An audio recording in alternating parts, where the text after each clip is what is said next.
Hi friends, welcome to my channel bSmart ಗೃಹಿಣಿ. Friends, ನಾನು ಇವತ್ತು ತುಂಬಾ ರುಚಿಯಾಗಿರುವಂಥ ಹಾಗೆ ತುಂಬ ಈಸಿಯಾಗಿ ಕೂಡ ಮಾಡ್ಬೋದಾಗಿರುವಂತಹ ಒಂದು ಸ್ನ್ಯಾಕ್ಸ್ ರೆಸಿಪಿ ಮಾಡಿ ತೋರಿಸ್ತಾ ಇದ್ದೀನಿ.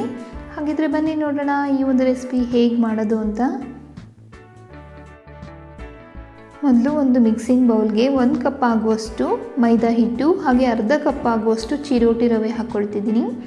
ಚಿರೋಟಿ ರವೆ ಅಂದರೆ ಸಣ್ಣ ರವೆ, ಮತ್ತು ಉಪ್ಪು ರುಚಿಗೆ ಬೇಕಾಗಿರುವಷ್ಟು, ಸ್ವಲ್ಪ ಕಾಯಿಸ್ಕೊಂಡಿರುವಂಥ ಎಣ್ಣೆ ಅಂದರೆ 1-2 ಸ್ಪೂನ್ ಆಗುವಷ್ಟು ಎಣ್ಣೆ ನಾನು ಕಾಯಿಸ್ಕೊಂಡು ಹಾಕ್ಕೊಳ್ತಾ ಇದ್ದೀನಿ. ಇದು ಹಾಕ್ಕೊಳ್ಳೋದ್ರಿಂದ ಎಣ್ಣೆ ತುಂಬ ಕ್ರಿಸ್ಪಿಯಾಗಿ ಬರುತ್ತೆ. ನಾವು ಮಾಡುವಂಥ ಯಾವುದೇ ಒಂದು ರೆಸಿಪಿ ಆಗಿರಬಹುದು ಈ ರೀತಿ ಕರಿಯುವಂಥದ್ದು.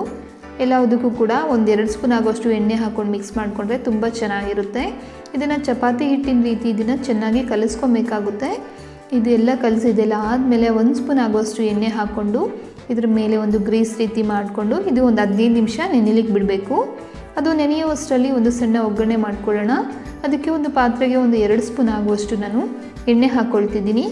ಮತ್ತು ಸಣ್ಣದಾಗಿ ಕಟ್ ಮಾಡ್ಕೊಂಡಿರುವಂಥ ಈರುಳ್ಳಿ, ಒಂದು ಸಣ್ಣದಾಗಿ ಕಟ್ ಮಾಡ್ಕೊಂಡಿರುವಂಥ ಕ್ಯಾರೆಟ್, ಮತ್ತು ಒಂದು ಆಲೂಗಡ್ಡೆ ಸಣ್ಣದಾಗಿ ಕಟ್ ಮಾಡ್ಕೊಂಡಿರುವಂಥದ್ದು, ಕ್ಯಾಬೇಜ್ 1 ಕಪ್ ಆಗುವಷ್ಟು ಸಣ್ಣದಾಗಿ ಹಚ್ಕೊಂಡಿರುವಂಥದ್ದು, ಮತ್ತು ಕ್ಯಾಪ್ಸಿಕಮ್ 1 ಕ್ಯಾಪ್ಸಿಕಮ್ ಹಾಕ್ಕೊಂಡಿರುವಂಥದ್ದು, ಅದನ್ನು ಕೂಡ ತುಂಬ ಸಣ್ಣದಾಗಿ ನಾನು ಕಟ್ ಮಾಡ್ಕೊಂಡಿರುವಂಥದ್ದು.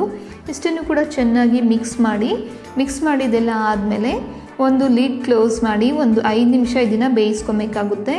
5 ನಿಮಿಷದಲ್ಲಿ 1-2-3 ಬಾರಿ ಆದರೂ ಇದನ್ನು ತಿರುಗಿಸ್ಕೊಳ್ತಾ ಇರಬೇಕಾಗುತ್ತೆ, ಇಲ್ಲಾಂದರೆ ತಳ ಹತ್ಕೊಳ್ಳೋ ಚಾನ್ಸಸ್ ಇರುತ್ತೆ. ನೋಡಿ, ಈಗ ಇದು ಬೆಂದಿರೋದಾಗಿದೆ. ಈಗ ಇದಕ್ಕೆ ಬೇಕಾಗಿರುವಷ್ಟು, ರುಚಿಗೆ ಬೇಕಾಗಿರುವಷ್ಟು ಉಪ್ಪನ್ನು ಕೂಡ ಹಾಕ್ಕೊಳ್ತಾ ಇದ್ದೀನಿ. 1 ಸ್ಪೂನ್ ಆಗುವಷ್ಟು ನಾನು ಉಪ್ಪು ಹಾಕ್ಕೊಂಡಿರುವಂಥದ್ದು.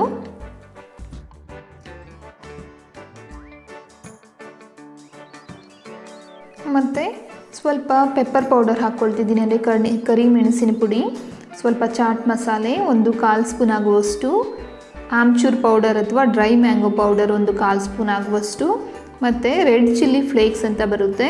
ಅಥವಾ ನಿಮಗೆ ಬೇಡ ಅನ್ನೋ ಹಾಗಿದ್ರೆ ನೀವು ಖಾರದ ಪುಡಿ ಅಥವಾ ಹಸಿಮೆಣಸಿನಕಾಯಿ ಪೇಸ್ಟ್ ಕೂಡ ಹಾಕ್ಕೊಬೋದು. ನಾನಿಲ್ಲಿ ರೆಡ್ ಚಿಲ್ಲಿ ಫ್ಲೇಕ್ಸ್ ಹಾಕ್ಕೊಂಡಿರುವಂಥದ್ದು, ಅದು ಕೂಡ ಒಂದು ಅರ್ಧ ಸ್ಪೂನ್ ಆಗುವಷ್ಟು ಹಾಕ್ಕೊಂಡಿದ್ದೀನಿ.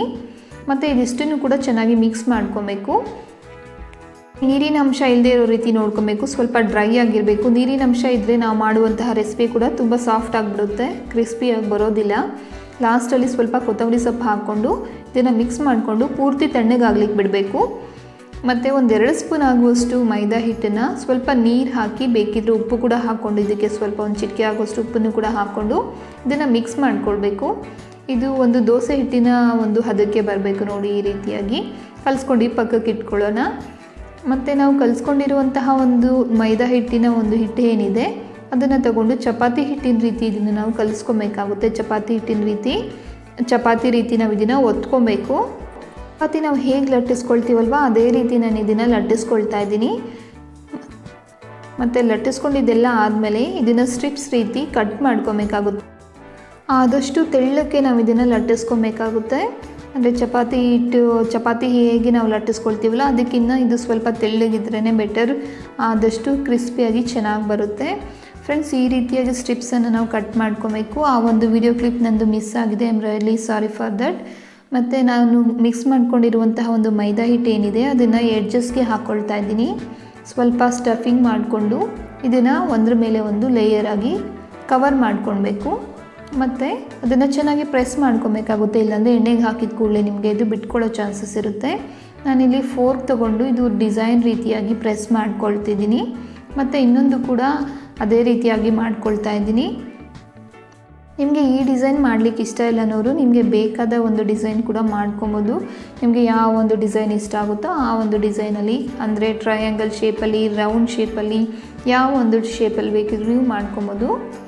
ಉಳಿದಿರುವಂಥದ್ದೆಲ್ಲದನ್ನು ಕೂಡ ನಾನು ಇದೇ ರೀತಿಯಾಗಿ ಮಾಡಿಟ್ಕೊಂಡು ಒಂದೇ ಬಾರಿ ಎಣ್ಣೆಯಲ್ಲಿ ಕರ್ಕೊಳ್ತಾ ಇದ್ದೀನಿ. ನೋಡಿ, ಈಗ ಇದು ಕೂಡ ಆಗಿದೆ. ಫೋರ್ಕಲ್ಲಿ ನಾನು ಡಿಸೈನ್ ಮಾಡ್ಕೊಳ್ತಾ ಇದ್ದೀನಿ. ಮತ್ತು ಎಣ್ಣೆ ಕೂಡ ಆಲ್ರೆಡಿ ಕಾಯೋದಕ್ಕೆ ಇಟ್ಟಿದ್ದೀನಿ. ಎಣ್ಣೆ ಕಾದಿದೆ. ಈಗ ಒಂದೊಂದಾಗಿ ಇದನ್ನು ಹಾಕ್ಕೊಳ್ತಾ ಇದ್ದೀನಿ. ಇದನ್ನು ಎರಡೂ ಬದಿನೂ ಕೂಡ ಗೋಲ್ಡನ್ ಕಲರ್ ಬರೋವರೆಗೂ ನಾವು ಇದನ್ನು ಚೆನ್ನಾಗಿ ಫ್ರೈ ಮಾಡ್ಕೊಬೇಕಾಗುತ್ತೆ. ಫ್ರೆಂಡ್ಸ್, ಈ ಒಂದು ರೆಸಿಪಿ ನಿಮಗೆ ಇಷ್ಟ ಆಗಿದೆ ಅಂದ್ಕೊಂಡಿದ್ದೀನಿ. ಇಷ್ಟ ಆಗಿದರೆ ಪ್ಲೀಸ್ ಲೈಕ್ ಮಾಡಿ, ಕಮೆಂಟ್ ಮಾಡಿ, ಹಾಗೆ ನಿಮ್ಮ ಫ್ರೆಂಡ್ಸ್ಗೆಲ್ಲ ಶೇರ್ ಮಾಡಿ. ಯಾರಾದರೂ ಹೊಸದಾಗಿ ನನ್ನ ಒಂದು ಚಾನಲ್ನಲ್ಲಿ ವಿಡಿಯೋಸ್ನ ನೋಡ್ತಿದ್ರೆ ಇನ್ನೂ ಕೂಡ ಚಾನಲ್ನ ಸಬ್ಸ್ಕ್ರೈಬ್ ಮಾಡ್ಕೊಂಡಿಲ್ಲ ಅಂದರೆ ಅವರು ಪ್ಲೀಸ್ ಚಾನಲ್ನ ಸಬ್ಸ್ಕ್ರೈಬ್ ಮಾಡ್ಕೊಳ್ಳಿ. ಹಾಗೆ ಪಕ್ಕದಲ್ಲಿರೋ ಒಂದು ಬೆಲ್ ಐಕನ್ನ ಪ್ರೆಸ್ ಮಾಡಿ. ನೋಡಿ, ಈಗ ಗೋಲ್ಡನ್ ಕಲರ್ ಬಂದಿದೆ, ಬೆಂದಿರೋದು ಕೂಡ ಆಗಿದೆ. ಇದನ್ನು ಎಣ್ಣೆಯಿಂದ ನಾನು ತೆಗಿತಾ ಇದ್ದೀನಿ. ನಾನು ಸಾಸ್ ಜೊತೆ ಸರ್ವ್ ಮಾಡ್ಕೊಂಡಿದ್ದೀನಿ ಫ್ರೆಂಡ್ಸ್. ಸಾಸ್ ಜೊತೆ ಆಗಿರ್ಬೋದು, ಅದನ್ನು ಹಾಗೆ ತಿಂದರೂ ಕೂಡ ತುಂಬಾ ಚೆನ್ನಾಗಿರುತ್ತೆ. ಇದೇ ರೀತಿಯ ಒಂದು ಹೊಸ ರೆಸಿಪೀಸ್, ಒಳ್ಳೆ ಒಂದು ರೆಸಿಪೀಸ್ ನೀವು ನೋಡಬೇಕು ಅನ್ನೋ ಹಾಗಿದ್ರೆ ನಮ್ಮ ಚಾನಲ್ನಲ್ಲಿ ಸಬ್ಸ್ಕ್ರೈಬ್ ಮಾಡ್ಕೊಳ್ಳಿ. ಹಾಗೆ ಪಕ್ಕದಲ್ಲಿರೋ ಒಂದು ಬೆಲ್ ಐಕಾನ್ ಪ್ರೆಸ್ ಮಾಡೋದ್ರಿಂದ ಅಪ್ಲೋಡ್ ಮಾಡಿರುವಂತಹ ಹೊಸ ವಿಡಿಯೋಸ್ ನೋಟಿಫಿಕೇಷನ್ ನಿಮಗೆ ಬರುತ್ತೆ. ಆಗ ನೀವು ಮಿಸ್ ಮಾಡದೆ ನನ್ನ ಎಲ್ಲ ಒಂದು ವಿಡಿಯೋಸನ್ನು ನೋಡಬಹುದು. ನೀವು ಕೂಡ ಈ ಒಂದು ರೆಸಿಪಿನ ಮನೇಲಿ ಟ್ರೈ ಮಾಡಿ, ಹೇಗೆ ಬಂತು ಅಂತ ನನಗೆ ಕಮೆಂಟ್ ಮಾಡಿ ತಿಳಿಸಿ. Thank you so much for watching.